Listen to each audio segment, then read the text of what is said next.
Hey everyone, Robert Ferringo of Doc Sports here once again with my main man, Raphael Esparza, bringing you this week's edition of What Are the Odds? If you're new to this show, welcome. Those of you that might have been watching Doc's Daily Show before this that decided to mosey on over here for some college basketball talk, welcome as well. For those of you that are new, check us out at docsports.com.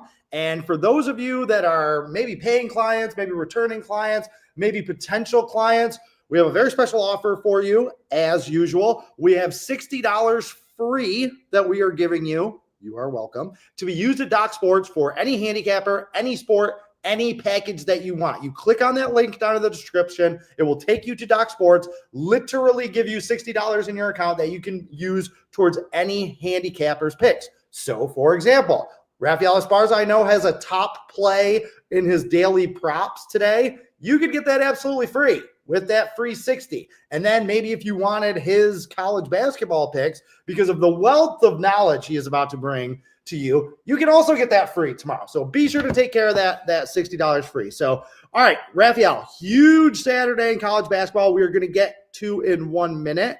However, we got a little bit of high-quality college basketball action on Friday night in the Big Ten. What do you got for us?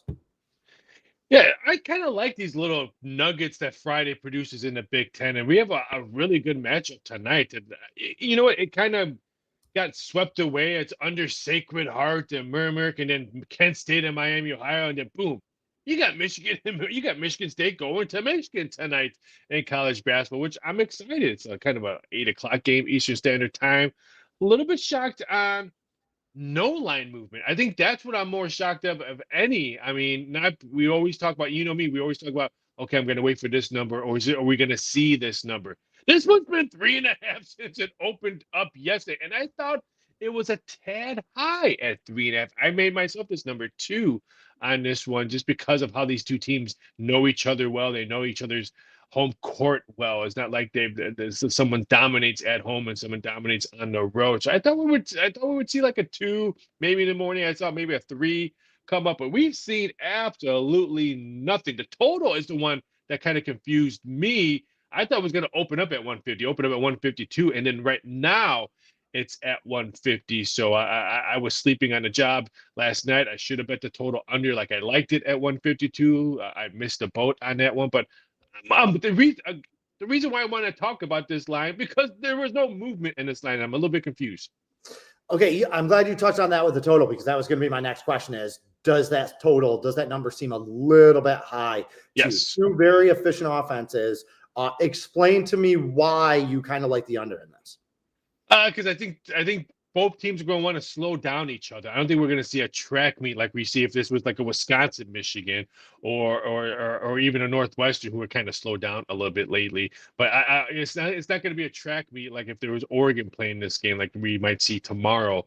More, I can't believe like the early game. Really, fucking, I want to watch Oregon, Wisconsin in like an afternoon. I'm still watching soccer, but that's another story. We'll get to that in a couple of minutes. But yeah.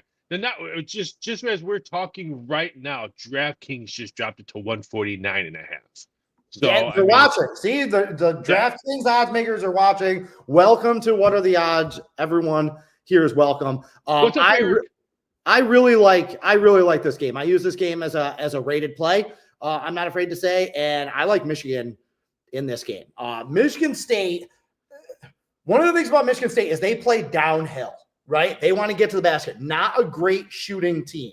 Okay. Do you know what stops guys from getting to the basket? Having not one, but 2 7-footers on the floor. I think that Michigan is going to get a huge bump playing at home in this rivalry game where they have not lost in Ann Arbor yet this season. They've won 6 straight. And I just kind of feel like, you look at the Big Ten, and good year for the conference. It's not the SEC, but the SEC is having an all-timer of a year, right? But if you look at the Big Ten, you can see, a good, healthy top tier with teams that you could see making it to the Sweet 16. However, is there a national title contender out of the Big Ten? I kind of don't think so. But I think that Michigan is starting to separate itself a little bit and show maybe some dark horse Final Four potential, some Elite Eight potential. And I think winning this game would go a long way to kind of proving that. But like I said, the main reason that I like this small number is they're at home where they're undefeated, and Michigan State's style of play, I don't feel like matches up very well with what Michigan can do defensively against them. I just don't expect the Spartans to outshoot Michigan from the perimeter in Ann Arbor. What do you think of that take? I do like that, and I think the number, if it does move, I think it's going to come down. I mean, Offshore Book about 45 minutes ago actually moved it to 3. So if they're getting some action, we could see a trickle down effect. So if I can get 3, then you also can look at the money line if you're going to lay maybe minus 165 or less if you didn't want to take the 3. So I would say keep an eye out for this one. I don't see 3.5 moving to 4. I see 3.5 moving to 3. Pretty much all evening long. And then again, you still have a lot of time left. It's at 8 o'clock Eastern Standard Time. All right, we're going to skip the NBA for today, and we're going to jump right to Saturday college basketball because, again, there's just a ton of games on the board. You mentioned this game, so let's use that and transition right into it. This Oregon Wisconsin number or matchup jumped out at you. What are you thinking? Time kind of pissed me. I've been enjoying watching Wisconsin. I'm not brown nosing because the bosses have homes there and they're all Wisconsin people, and our big boy Max loves Wisconsin. I'm not brown nosing here, but this team's fun to watch. I didn't think this team was going to be 21-4, 21-5. I don't have the record in front of me. Yep. Yeah, I didn't think they were going to be 21. I didn't think Purdue was going to be this good either, but that's another story as well. They're a fun team to watch. This was a high total game. Was it the total number opened up at 8.5? This is a little bit high for me because I think the Ducks' speed. I'm not saying the Ducks are going to win this game, but I think the Ducks' speed can be a little bit problematic for Wisconsin. Wisconsin never has speed in any of their sports they play. let's just be in general and that effect. The total 153.5. Now I think it was kind of low. I made my total 155, 156, and I have a question mark next to it. That's telling me that I think it could probably. I thought it was going to be maybe posted a little bit higher because let's face it, Wisconsin's offense has been lights on, especially when they hit the 3 ball. This game's going to be fun to watch. And I hate the early time. I wish this was an afternoon game because I'm still watching English Premier League soccer at that time. That number that you mentioned, the time of the game, everything for me is pointing towards Wisconsin. I also love this game as a teaser, as a potential teaser. If it's right around 8.5, 9, and you can tease that down to where they just have to make it 2 possessions. I understand that Dana Altman's always a good underdog coach, but Oregon is struggling on the road in the Big Ten. They have not played well on the road in any of their venues. They've been blown out routinely on the road against some of these teams. They just played at Iowa earlier in the week. They were able to win that game, their first road win in 5 tries, but it was 80-78. And their 3 road conference wins have come by a combined 5 points. So they're just not playing well away from home. We saw them get blitzed at Michigan State. We saw them get bombed at UCLA, which is a place that you'd think that they'd be familiar at, but they also lost at Minnesota. So I just don't trust this Oregon team. And what we've seen out of Wisconsin lately, the offensive efficiency, I mean, they absolutely eviscerated Illinois earlier this week. I know Illinois was dealing with some injuries, dealing with some illness running through the locker room, but that game was really never close. It was never within double digits throughout the second half. So you throw in the Kohl Center is going to be jumping. Oregon is not familiar with just how tough a place that is to play. You got the early start time, which hurts the team that's coming from the Pacific time zone. And I'm hoping that we get some square action and we get some public jumping on that underdog, throwing some money at that underdog because the spread is so high. Wisconsin just kind of looks like a buzzsaw right now. You really think Oregon can slow them down? I'm not saying they're going to win, but I think they could be maybe a little bit closer game. I mean, they played well against Iowa. But I'm more looking at the total. Wisconsin's back-to-back 90-plus points. Yes, Oregon scored 80 against Iowa, but their 2 road losses where they gave up 86 points to Michigan State and 80 points against Michigan. So if you throw up those 3 80s and put Wisconsin back-to-back 90s, why didn't the total open up, like I said, 156, 155.5, like I thought this total would be? Grabbing 153.5, the only book that has this open right now, of course, I can't bet there. So I'm waiting for other shops to open up, because if it is 153.5, I probably won't release as a premium play, but I can guarantee you I'm going to get a raise in my allowance because I did the dishes this morning. I'm going to bet this over. All right. I don't want to repeat a ton of the games that I talked about with Craig Trapp on Docs Daily. So if you're interested in breakdown and analysis on Tennessee, Texas A&M, Kentucky, Alabama, Iowa State, and Houston, go check out that show. We did a really good show right before we came on this. So, Raphael, I want to I want to jump back a little bit to Kentucky, Alabama. Boy, what a spot for Kentucky, because let's face it, Alabama's mental game has to be shattered to the bits right now. And I think we talked about this our last time show. It would not shock me if they get a 4 or 5th seed. They got some big games coming across. Now you have Big Blue Nation coming to your home place. What's the mental state on this one? I'm more intriguing of that game just to see the outcome, not betting wise. Now what the number is. I want to see what the outcome, because this could literally damage Alabama all the way through the conference tournament and through March Madness. So I'm very intrigued in that game. I don't think it's going to happen. I think Alabama is going to absolutely demolish them. Their defense stinks. Me and you can find 3 guys. Listen, that can probably run. That's exactly what I said in my analysis when I was talking about Craig Trapp. In terms of when you look at the teams that are potential national championship contenders, right? You look at Houston, you look at Auburn, you look at Duke. Those teams can get stops, okay? I don't think Alabama is a realistic national title contender for exactly what you said. They don't get stops. They just try and outscore anybody. I just don't think you can be a national title contender if you give up 110 points on the road to Missouri. They don't shoot the 3 ball as well enough as a team that plays that style of basketball should. Like, you'd think that they would just have a bunch of snipers hanging around out on the perimeter. They really don't have a team of great shooters. However, they've had a bad week. They lost at home to Auburn.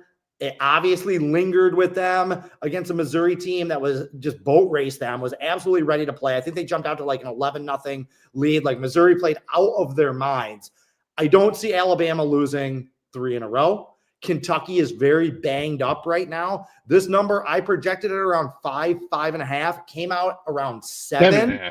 And the reason it's at high is because they're not expecting Lamont Butler and Jackson Robinson to play. Now, if it's announced that one or both of them are going to play, that number is going to come down and be exactly where I projected it to be. It's high because Kentucky is missing guys. Now, that didn't bother them at home this week against Vanderbilt. But remember, that was a revenge game because they lost at Vanderbilt early in the year, and it's Vanderbilt, and Kentucky's playing at home. They got that win to kind of stabilize themselves and be like, okay, we're good. We're missing these guys, but the wheels aren't coming off.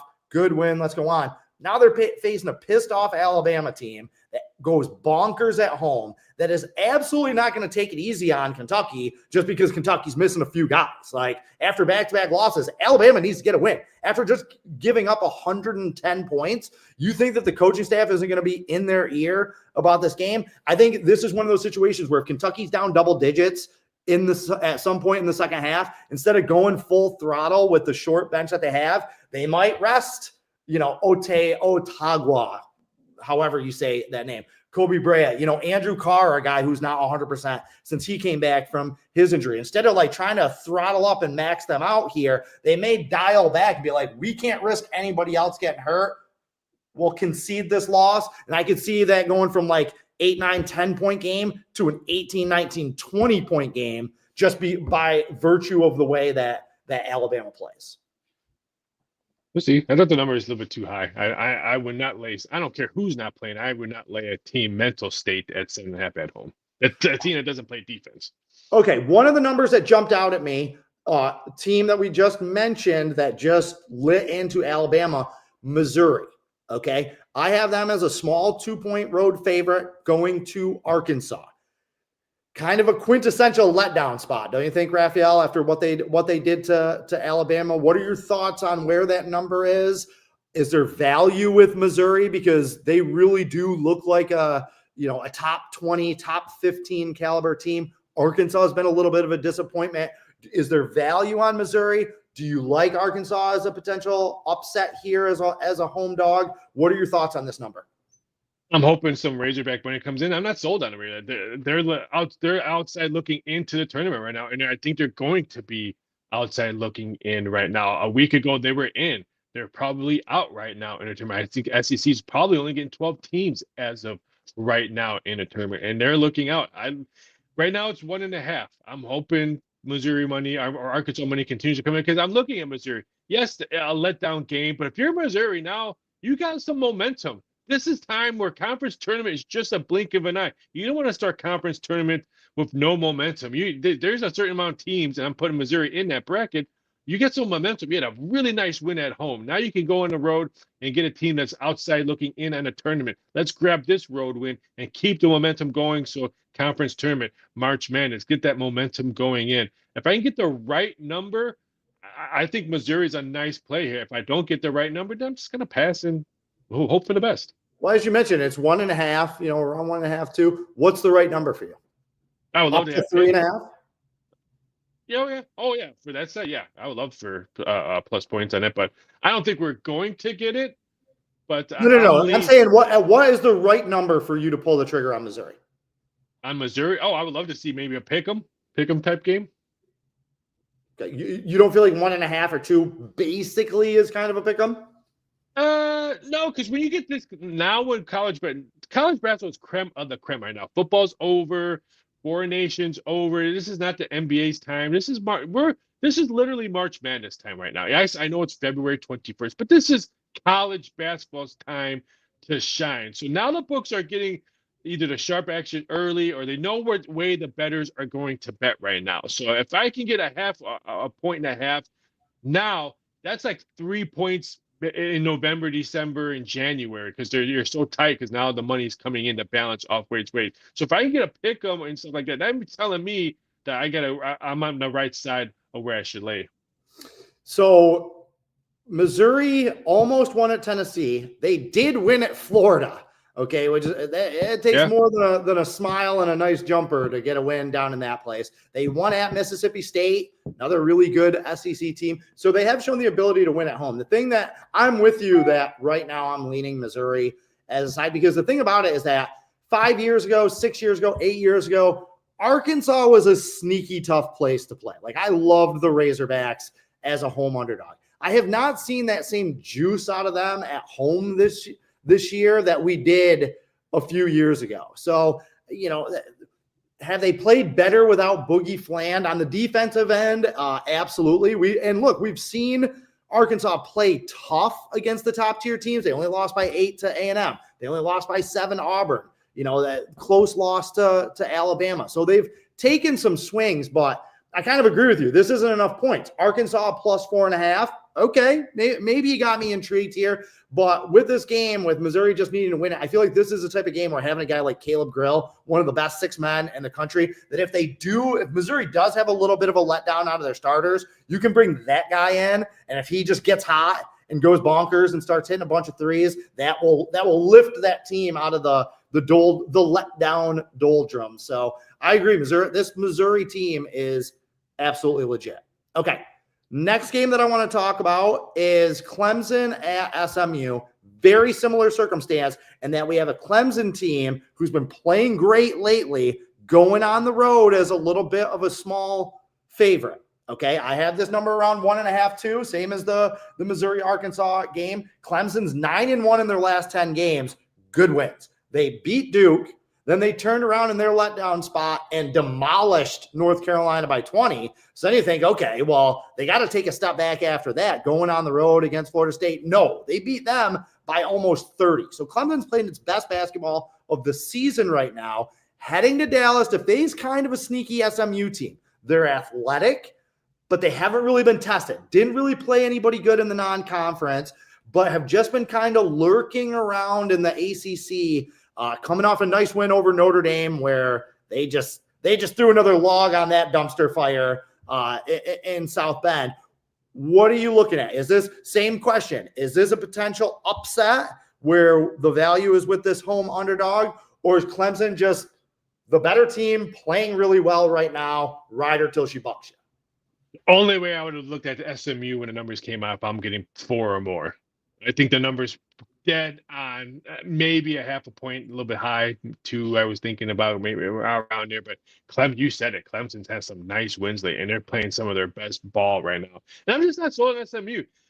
One of these schools need to let them know, hey, we need to play some good non-conference games so we can play better when conference rolls around. We're battle tested. SMU has not been battle tested. Their non-conference schedule was a joke. Now you have to play a team at home that has some great momentum, and we're giant killers coming in. You said it. They beat Duke. They beat North Carolina. If you want to win anybody in the conference, I don't care. North Carolina is not the same North Carolina, but you beat North Carolina. That's a great resume. That's a great way to pump up your kids, saying you beat a team from Chapel Hill. I just like the momentum going right now. And it's either Clemson or pass or don't want this, but I think the number's dead on in this one. But I've been really impressed with Clemson the past 2 weeks. Yeah, they're playing great basketball, and they just really have a lot of scoring options. They have a lot of different guys that they can go to. They got 7 guys that can put the ball in a hoop when needed. They're a very deep team. Yeah, like you're bringing it off the bench a guy like Jake Heidbreder. I think I said that right. The transfer from Air Force, the guy that came over with Ian Scheffler that sat out. That guy's a phenomenal shooter, average double digits at Air Force. He's like their 7th man. You can bring a guy out off the bench like that can quickly go 3 out of 4 from 3-point range, and he's not even a guy that you're counting on. Chase Hunter is one of the most undervalued, underrated guards in the country. That inside combination of Locken and Scheffler are just really, really tough. I do worry a little bit about Clemson. They have that tight rotation, but their starters do still log a lot of minutes, not a lot of moving parts there. So I worry that they could get tired looking forward. Like they're on a heater right now. Can they maintain that like through the ACC tournament and into the NCAA tournament? That's going to be a question, is can that depth, can that top 7, 8 guys hold up? But they're going to be a team to see. SMU, this is one where I almost want them to get a win because I feel like watching them play, I do feel like they're a tournament caliber team. But to your point, they don't have the resume. This is the first top 20 KenPom team that they've faced in 2 months. They haven't beaten a top 30 KenPom team. They lost at home by 25 to the only other good team that they've played in the ACC. That was Louisville when they played them. They lost at home to Mississippi State earlier in the year, kind of a comparable SEC team. The fact that game was so close, is my point. Like everybody has Mississippi State in the tournament, right? SMU is right there with them, but they don't have the resume. They need this win. Are they going to get that win? I don't know. That's what's going to make it a really good game. So, all right, let's head out to the West Coast. One of the games that you picked out that jumped out at you is BYU and Arizona. And before you say anything about this game, am I still bitter? Yes. Am I still salty? Am I still pissed off that I lost my game of the year with BYU at home against this Arizona team? Raphael, you bet your ass that I'm still pissed. So when I see it, like I'm having PTSD even looking at their logos up on the screen. What BYU did to Kansas earlier this week, that's what I expected them to do to Arizona. When Arizona came to town, they absolutely did not do that, obviously. Arizona, a little mentally tougher team, a little more physically tough team than Kansas is apparently right now. What do you think about this number? And tell me what you're looking at in this game. I'm a little bit shocked that the number came out a little bit this high. Arizona has shown this is not the same Arizona team that we've seen in years past. They've had some bad losses. They've lost twice at home. I mean, that's rarely that they lose in Tucson. I mean, but what I saw with BYU against Kansas, I put on a white dress shirt when I was watching that game. BYU was phenomenal, and I'm a little bit shocked that the total was only 152.5. I made this total 156.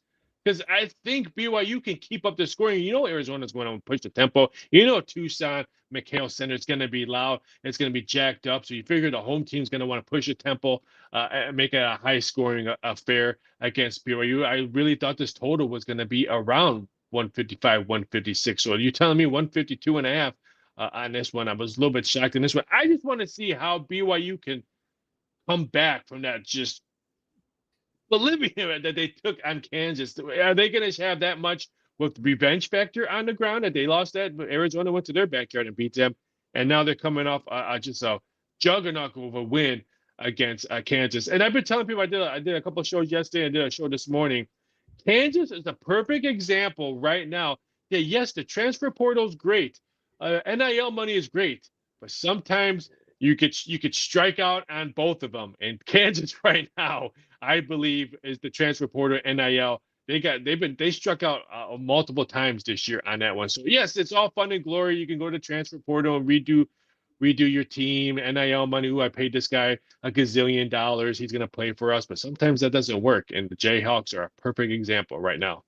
Yeah, chemistry counts, right? Like chemistry. Thank you. It does. 100%. Chemistry and cohesion in basketball always counts. That's one of the things. That's why you watch the games, right? To see how you can't just watch the box scores with basketball. You really have to watch the games and see the interactions between the guys. Are they making the extra pass?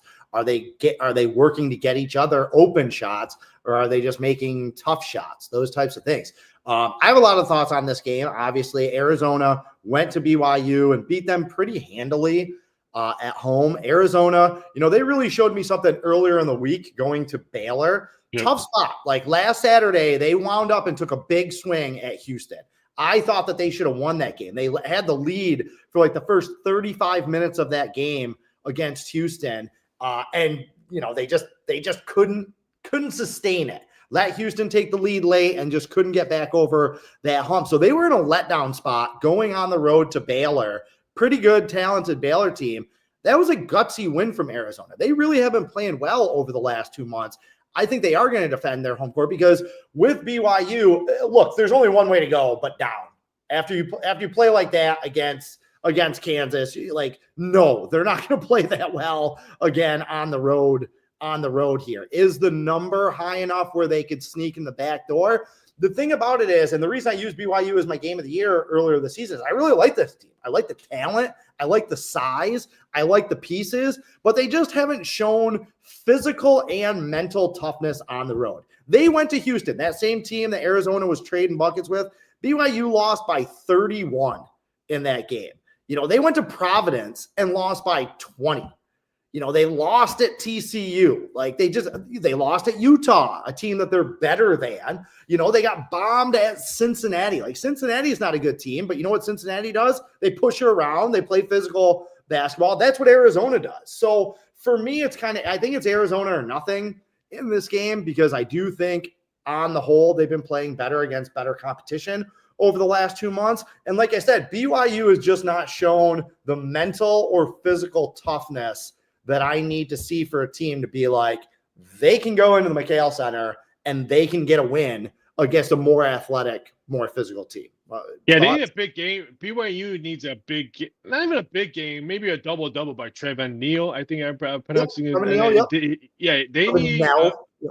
They need a double-double type game to put pressure off the guard play and all that. If they can get some boards and some second chance points, then I think that backdoor could be open for a late cover on this one. But if they don't get a good game from him or their bench doesn't provide any points, then it wouldn't shock me if Tucson holds home court and Arizona wins. But I would be shocked if this total is not 154 tomorrow when we're releasing our plays. And again, you like if it's right around that, if it stays where it is now, you like the over? I like the over, yeah, because I think Arizona, they want to protect home court. I think they're going to put up some big courts, and you figure BYU is going to want to get some redemption. They figure they're probably going to have to keep the tempo fast as well. Yeah, you guys that are watching this, I am probably going to release a bounce back, rebound, whatever you want to call it, probably a top daily prop play tomorrow. I had Jaden Bradley for Arizona, their point guard, their number 2 scorer, one of their trigger men, the guy that's not Caleb Love that gets a lot of shots for them, had him over 10.5 points in that Baylor game. For the first time all year, he gets in foul trouble. This guy had not had 4 fouls all game. He had 1 foul going into halftime. He picks up 3 fouls in the first 4 minutes of the second half, ends up with only 8 points because he didn't play hardly anything in the second half. I'm going right back to him because I don't think that BYU's guards are physical enough to slow him down. I don't think their big men are big enough to keep him away from getting at the basket. So I'm looking at that number, probably around 10.5, 11.5 again. But Jaden Bradley for Arizona, you heard it here first. That's probably going to be a top play for Get me. those college player prop bets now because they probably won't be here next year, both football and college basketball. Explain Oh, U.S. books will probably pull all of them down, why. guaranteed. It's just because of what the incidents of the NBA. They hate college player prop bets right now. That's why some states you can't. Louisiana, you can't bet player prop bets. In Mississippi, you can't bet college football or college player prop bets. There's so much negativity now in U.S. books because we're not used to all this attention here. We're not like England where they've had scandals year after year after year because they've had it now forever. We're not used to. We just think, oh, it's negative. We need to take away something to show that we're serious about problem gambling. Player prop bets in college would not shock me. Next year we won't be able to bet college player prop bets. Your sources at the sports books, how is their handle on these bets? Are they a good money maker for? Well, for they're the problems. The sports books are the problems. The problem is they have limits, but they're going to see. Okay, I'm going to use your example. Okay, Robert Ferringo, who just let's say he lost $10,000 last on let's say Thursday night in college basketball.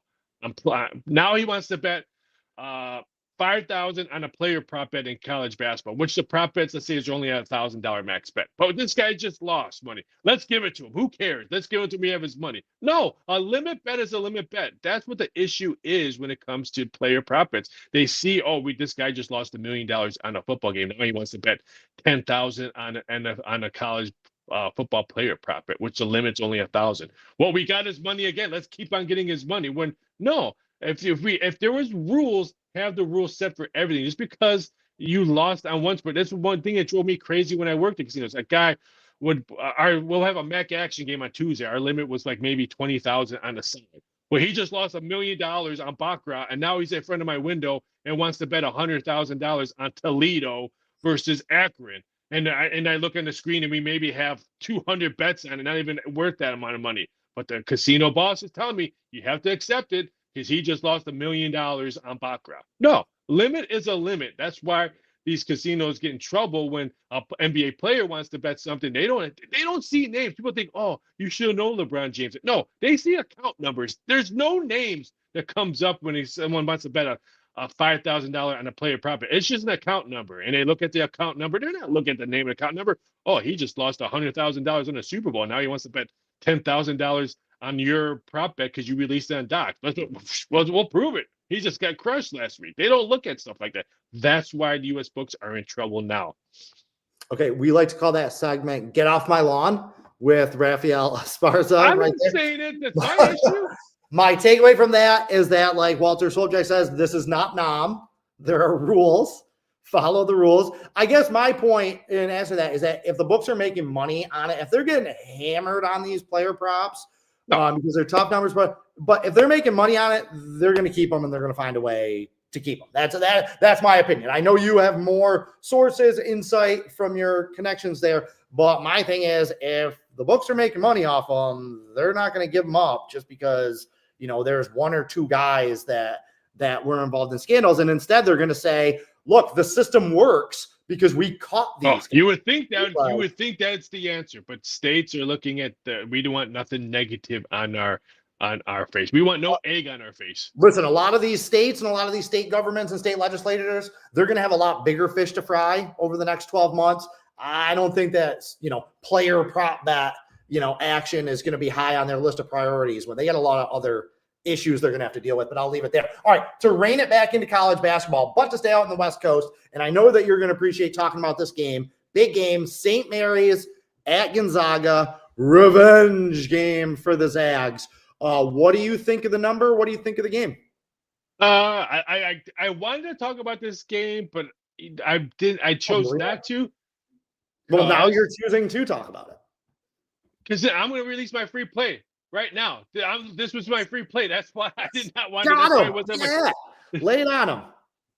I'm taking the over on this. There's huge revenge factor. Gonzaga was able to be withdrawn on scoring. They couldn't hit the three ball at St. Mary's. They got out rebound by St. Mary's, which is, I thought that was one thing I thought for sure was going to happen. Gonzaga were able to control the boards. They didn't control the boards. I think a revenge factor means they're going to push the tempo. And St. Mary's when you're not playing in front of their home crowd, you can score against their defense. It's going to their home, the little dinky gym that's the size of my bathroom when you have trouble scoring points at their backcourt. Now you're going to Gonzaga to play against that home crowd that knows revenge factor. I think it's going to be a fast tempo game. And we have not seen a Gonzaga type offensive game this year. They have not. Normally years, they're hitting 100 points, high 90s, left and right, left and right. I think that we're going to see a Gonzaga St. Mary's like Orleans championship game, conference championship game where the tempo is going to be fast. I'm looking at this total to fly over because I think Gonzaga wants to say, hey, you know what? We're still the big boys in this conference. Welcome to our our home crowd, and they're going to put a beat down. I think it's going to be a high scoring game. I agree with you. I agree with you on this game. I agree with you on Gonzaga. And this is a game that will probably be on my card. St. Mary's, really good team, 7-1 on the road, already beat Gonzaga once. However, full disclosure, I did see a Gonzaga type offensive game earlier this week when I lost my 7-unit play with Washington State, when Gonzaga just cut through them like a warm knife through butter. And what I liked about what Gonzaga did in that game is they just kept going inside, going inside, going inside, going inside. And I think that's what they're going to do against St. Mary's. They're going to try and get St. Mary's big guy in foul trouble because he is so key to that team. It is interesting that St. Mary's has actually won, I think it's 3 of the last 4 meetings in this series. They've won 3 out of 4 against Gonzaga. They've had a lot of success. And the underdog has actually won 4 straight outright in this series. However, if you look back over the last 5 or 6 years, when Gonzaga beat St. Mary's, they beat them pretty badly. They are usually blowouts. They've won by 13, 26, 9, which isn't a blowout, but still they're 13 and 16 points. So when St. Mary's wins these games, usually a close game, nice win for them. When Gonzaga wins these games, they usually bludgeon St. Mary's. Give me that home crowd. Give me the revenge factor. Give me the fact that Gonzaga is playing better offensively, averaging around 92 points a game in their last 3 games. I think things are lining up very well for the Zags. And to my point, if they are to win and win by a blowout, I think that involves them getting in the 80s, and that should push this game over. So. All right, last game I want to talk about, just real quick, just because it's kind of an oddity, weird game on the board. Illinois, Duke, playing at Madison Square Garden, right? Like a non-conference neutral site game, not even on a campus this late in the season, just real oddity. I had this number coming in at 9.5, came out at 10.5. I think there are still some concerns with what Illinois' guys are going to play. Morris Johnson is hurt. They had a lot of guys earlier this week when they played at Wisconsin that were sick, that were ill in this game. So I think that's why that number is a little inflated. But kind of talk me through that. That still seems a little bit high, doesn't it? It does. When you look at, I always tell this because you hear about this all the time in football. Oh, the flu bug is hitting the locker rooms because there's more guys on it. You always wonder what kind of flu bug. Illinois had a stomach bug in there. When you have a stomach bug in there, you're losing weight. Not only you're sick, but because nothing's staying in. So what's their physicality going to be? Yeah, some of these guys are playing this game, but how much weight did they lose when they were sick? And what's their legs going to be like? Are they going to be able to play their normal minutes in this type of game? And it's at MSG, which Duke plays at MSG. Seems like almost every year. And they're playing at MSG. So I understand why it came out 10.5, just because we don't know the health state or the mental state of Illinois. And let's face it, Duke and Cooper Flag. If he goes to the San Antonio Spurs, it's fixed. I'm going way outside the box. Craig Trapp said the exact same thing in the video. That literally, just when we were talking about this game, he said the exact same thing, and I said, "Oh, everything's a conspiracy theory these days." Love it. But sorry, go on. But I didn't know that he said that. I did not watch the show. Exact same thing. Yep. But I'm. It's either Duke or pass for me because, like I said, I don't know how sick all those players were from Illinois and what's the mental going to be because going to MSG. Disagree on this one. For me, it's Illinois or nothing. That 10.5 number. So if you're telling me that it's a 10.5 point spread in Madison Square Garden, if they were playing on campus in Cameron Indoor in front of the Cameron Crazies, this is a 13.5, 14.5 point line. You got to think Cameron Indoor is worth 4 points on the line for them at least. That is way too high. Duke has been beating up on the schlubs and asshats in the ACC. This is the first, and Illinois is a mid Big Ten team, right? But the Big Ten, top to bottom in the middle, is so much better than anything that Duke has been seeing in the ACC. This is the first top 25 rated in the KenPom ratings. First top 25 team that Duke has played since December 4th. Auburn. They played Auburn on December 4th. They have not played another top 25 team since then. Okay. Earlier in the season, Duke came down here to Atlanta, played Kentucky on a neutral site, lost. They went to a neutral site, played against Kansas, lost. I don't think either Kentucky or Kansas is like that far ahead of Illinois. They're both better than Illinois, but not by a wide margin where I think it would justify this number being 10.5. Duke still has to kind of prove it to me that they've proven that they can beat the clowns in the ACC. How are they going to fare against other real opponents, like somebody that can hit back? I know they're sick. I know they're beat up. I know they're coming off a bad loss at Wisconsin. But Brad Underwood, the Illinois coach, he's tough. He's no nonsense. He is going to have his kids ready to compete. That every opponent gets up for Duke, right? I feel like this is a little bit bigger game for Illinois than it is for Duke. It's going to be a little bit easier for them to get excited. Yeah, Duke travels well in the Garden. I get it, but it's still not Cameron Indoor. So I said this in my analysis before. I would be more surprised if Duke just blew out Illinois, 17, 18 point, just ran them out of the gym. I'd be more surprised by that than I would be if this were a 3 or 4 point game with 5 minutes left. A Duke blowout would surprise me more. So this game right here is a game where, wow, Illinois hung with them. It was close. Mm-hmm. But wow, did Duke cover? And then you look at the box score. Oh, there was junky free throws. They were only down 6-7 with a minute left, and then they won by 12 or 13. By 12. This reminds me. But and then you're going to see that, wow, Duke took care of Illinois. But if you kind of look at it, wow, Illinois hung around just the last minute, got away with free throws. That's why I kind of like Duke. I don't think they're a 13-point, 14-point favorite at Cameron. I just think at the end of the game, you're going to see free throws and a pace of the game, and that's why Duke covers. Okay, Justin Coolin over in the comments saying what's up. He was over watching me rap with Craig Trapp earlier, so thank you for stopping by. What are the odds here? Justin, you got here just in time for our free plays. We're going to get out of here. You guys can go back and rewatch the show. We gave you a lot of analysis and a lot of plays on a lot of games, so you should be primed for a big Saturday. Raphael, you don't have to go through the full run through again, but really quickly, just what was your free play that you want to give out? I'm looking at Gonzaga St. Mary's. If this total's in the 140s, I'll even take high 140s. I'm going to pay a look at it. I mean, yes, Gonzaga's been playing a lot of under games, and we all know St. Mary's, their last meeting was in California at that one went under. But me and you both agree we could see a butt kicking that Gonzaga wants to give them to show, hey, we're still the big boss in this conference. So I'm looking, if I can get the right number, I'm looking to play this over.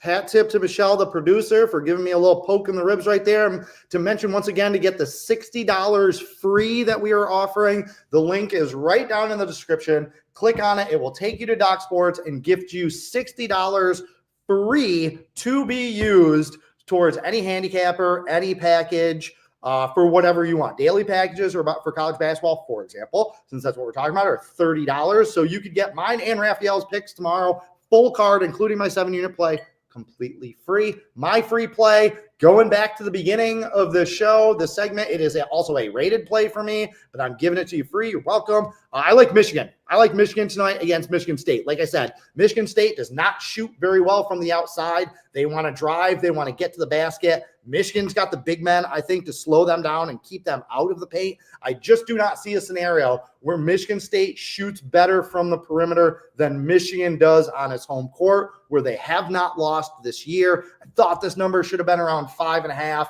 Still value with it at 3.5. I like Michigan. So, all right, that's it. Be sure to check back next week for the next episode of What Are the Odds with Raphael and I. In the meantime, also make sure to check on Check out Docs Daily every day at 1 p.m. Raphael will be on with Craig Trapp and some of the other knuckleheads from Docs every Wednesday, so you can get more of his insight there. In the meantime, everyone have a great weekend. Good luck tomorrow. Carpe diem and good luck.